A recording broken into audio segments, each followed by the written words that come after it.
Hi friends, நான் உங்க doctor Bharathi, chief consultant Ellarokkiya spine and bone care சென்டர்ல இருந்து மீண்டும் உங்களை சந்திக்கிறதுல ரொம்ப சந்தோஷங்க. இன்னைக்கு நம்ம பார்க்க போற டாபிக் என்ன அப்படின்னு பார்த்தோம்னா, நிறைய பேஷண்ட் டாக்டர் எனக்கு இடுப்புல தானே பிரச்சனை, ஆனா எனக்கு ஏன் கால் வரைக்கும் வலி வருது, எனக்கு என்ன பிரச்சனை, ஏதாவது எனக்கு தசை பிடிப்பு இருக்கா அப்படின்னு சொல்லிட்டு எல்லாமே கேட்பாங்க. இதுக்கு ரீசன் என்ன அப்படின்னு பாத்தீங்கன்னா, இடுப்புல இருந்து கால் வரைக்கும் வர நர்வ் சப்ளை கரெக்டா வராததுதான். சோ எந்தெந்த நர்வ் எங்கெல்லாம் சப்ளை ஆக போகுது அப்படின்றத நான் உங்களுக்கு இன்னைக்கு எக்ஸ்பிளைன் பண்றேன். சோ இப்ப இந்த இடுப்புல இருந்து பாத்தீங்கன்னா ஒரு நரம்பு கீழே வரைக்கும் சப்ளை ஆகுங்க. அது ஒரே நரம்பு உடம்பு ஃபுல்லா சப்ளை ஆக முடியாது இல்லையா? சோ அது நம்ம முதுகு தண்டு இடத்துல இருந்து சப் பிரான்ச்சஸ் எல்லாமே ரெண்டு பக்கமும் ரெண்டு சைடும் பிரான்ச் ஆகி அந்த நரம்பு பர்டிகுலரான சில தசைகளுக்கு சப்ளை ஆகும். சோ அது எந்தெந்த இடத்துல எந்தெந்த நரம்பு எந்தெந்த தசைகளுக்கு சப்ளை ஆகுது அப்படிங்கறது உங்களுக்கு ஈஸியா புரியுற மாதிரி நான் வரைஞ்சு உங்களுக்கு காமிக்கிறேன். சோ இப்ப பின்னாடி நான் கை வச்சிருக்கேன் இல்லையா, இந்த லெவல்ல பாத்தீங்கன்னா L1 இருக்கும். சோ இந்த நரம்பு இப்படியே சப்ளை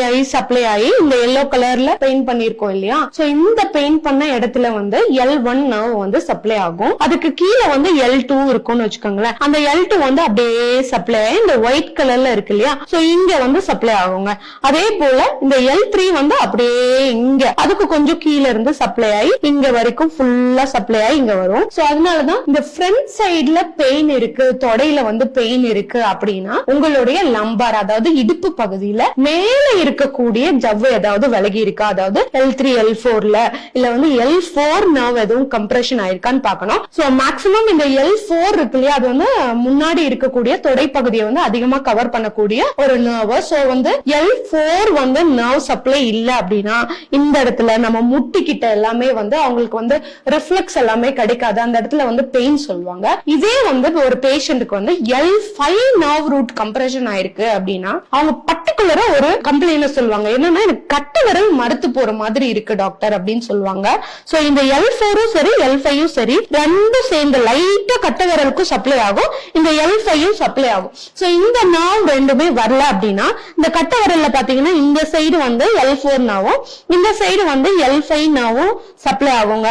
சோ இந்த சப்ளை ஆகும் போது சோ இந்த L4 L5ல டிஸ்க் பல்ஜா இருக்குன்னா கட்டை விரல் மறுத்து போயிருக்கு, இல்ல ஒரு சென்சேஷன் இல்லாம இருக்கிற மாதிரி இருக்கு, அந்த கட்டை விரல் வீக்கா இருக்கிற மாதிரி இருக்கு டாக்டர் அப்படின்னு சொல்லிட்டு நிறைய பேஷண்ட் கம்ப்ளைண்ட் பண்ணுவாங்க. அதே போல பாத்தீங்கன்னா இந்த L5 இந்த கட்டை விரலுக்கு மட்டும் இல்ல, அதுக்கு பக்கத்துல இருக்க 3 விரலுக்கும் சப்ளை அதிகமா ஆகுதுனால அந்த ஃபிங்கர்ஸ்லயுமே டாக்டர் எனக்கு முன்னுட்டு ஒரு மாதிரி மறுத்த மாதிரியே இருக்கு அப்படின்னு சொல்லுவாங்க.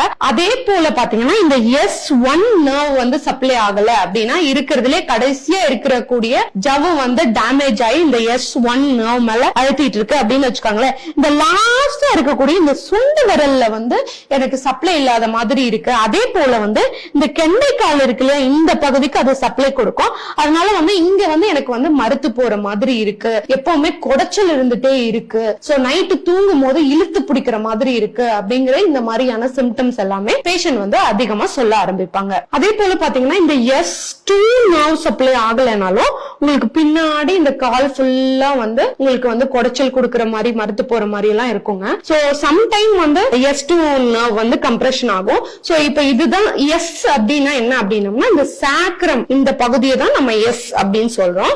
L அப்படின்னா இதுக்கு மேல இருக்கக்கூடிய லம்பார் பகுதி முன்னாடி காமிச்சல்லையே அந்த எலும்புல இருந்துச்சு இல்லையா, அதுதான் நம்ம Lன்னு சொல்றோம். சோ அந்த L5 முடிஞ்சிட்டு S1 ஸ்டார்ட் ஆகும். அதே போல சில பேஷண்ட்டுக்கு S2 இருக்கக்கூடிய இடத்துலயுமே ஜவ்வு விலகி குட்டியா ஒரு ஜவ்வு அது ஒரு ருடவென்ட்ரி ஜவ்வு மாதிரி இருக்கும்னு வச்சுக்கோங்களேன். அந்த ஜவ்வு விலகி காலுக்கு வர நரம்பு மேல அழுத்துறதுக்கான சான்ஸும் நிறையவே இருக்குங்க. சோ இந்த குட்டி குட்டி ஹோல்ஸ் எல்லாம் பாக்குறீங்க இல்லையா, இதெல்லாம் நர்வ் சப்ளை அதுக்குள்ள இருந்து நரம்புகள் பிரிஞ்சு வெளியில நம்ம பாடியில சப்ளை ஆகும். இதே உங்களுக்கு நான் இப்ப உங்களுக்கு அப்பர் பாடியும் நான் உங்களுக்கு எக்ஸ்பிளைன் பண்றேன். இப்ப இதுதான் நான் காமிச்சேன் இல்லையா, அந்த தனி போனோட சின்ன குட்டியா இருக்கு இது. சோ இதை நான் அப்படியே டர்ன் பண்றேன்னு வச்சுக்கோங்களேன். இதுதான் ஃப்ரண்ட். சோ இதுல பாத்தீங்கன்னா இதெல்லாமே வெர்டிபிரான்னு சொல்லுவோம். இது எலும்பு, இந்த எலும்புக்கு நடுவுல இருக்கு இல்லையா, இந்த ஜவ்வு விலகி இந்த நரம்பு மேல அழுத்தும் போது காலுக்கு சப்ளை ஃபுல்லா அந்த பர்டிகுலர் இடத்துல மட்டும் நமக்கு இருக்கவே இருக்காதுங்க. சோ அந்த மாதிரி இருக்கும் போது நம்ம என்ன பண்ணணும் அப்படின்னு கேட்டீங்கன்னா, நான் ஆல்ரெடி நிறைய வீடியோல போட்டிருக்கேன். நிறைய பேர் டாக்டர் நீங்க எக்ஸ்பிளைன் பண்றது எல்லாமே நல்லாதான் இருக்கு, ஆனா இதுக்கு ரெமெடி சொல்லுங்க அப்படின்னு சொல்லிட்டு நிறைய கமெண்ட்ஸ் வந்திருக்கு. சோ இதுக்கு நிறைய எக்ஸசைஸ் ஆல்ரெடி நம்ம சேனல்ல போட்டிருக்கோம். இந்த எக்ஸசைஸ் எல்லாம் எல்லாம் பண்ணியும் நமக்கு சரியாகல அப்படின்னா உங்களுக்கு ஜவ் வந்து எந்த அளவுக்கு விலகி இருக்கு, அது வந்து எந்த ஸ்டேஜ்ல இருக்கு, ஃபர்ஸ்ட் ஸ்டேஜா, செகண்டா, தேர்டா, போர்த்தா அப்படிங்கறது பாக்கணும். அதே போல எந்த நரம்பு மேல அழுத்திட்டு இருக்கு, அது வந்து நமக்கு வந்து சென்ட்ரலா அழுத்திட்டு இருக்கா, பேரா சென்ட்ரலா, ஃபொராமினாலா, இத வந்து எக்ஸ்ட்ரா ஃபொராமினா அப்படின்னு சொல்லிட்டு அது எல்லாத்தையுமே பார்க்கணும். பிளஸ் வந்து டிஸ்க் வந்து ஓவராலா வந்து பல்ஜ் ஆயிருக்கா, இல்ல ஒரு பர்டிகுலர் இடத்துல மட்டும் பல்ஜ் ஆயிருக்கா, இது எல்லாமே பார்த்துட்டு அதுக்கேத்த மாதிரி பர்டிகுலரான எக்ஸசைஸ் பண்றோம்னா நல்ல பெட்டர் ரிலீஃப் இருக்கும். அதே போல பாத்தீங்கன்னா இப்ப நீங்க காமனா எனக்கு ரொம்ப மைல்டா தான் இருக்கு டாக்டர், பெரிய எந்த தொந்தரவும் கிடையாது, நீங்க சொல்ற மாதிரி எனக்கு பெருவரல் எல்லாம் வீக்னஸ் எல்லாம் கிடையாது, நான் இடுப்பு வந்து டில்ட் பண்ணிட்டு எல்லாம் நடக்கிறது கிடையாது, ஏன்னா ரொம்ப சிவியரா டிஸ்க் பல்ஜ் இருந்துச்சுன்னா இடுப்பையே ஒரு பக்கம் இப்படி தூக்கிக்குவாங்க, அந்த மாதிரி எல்லாம் நான் நடக்கிறது கிடையாது,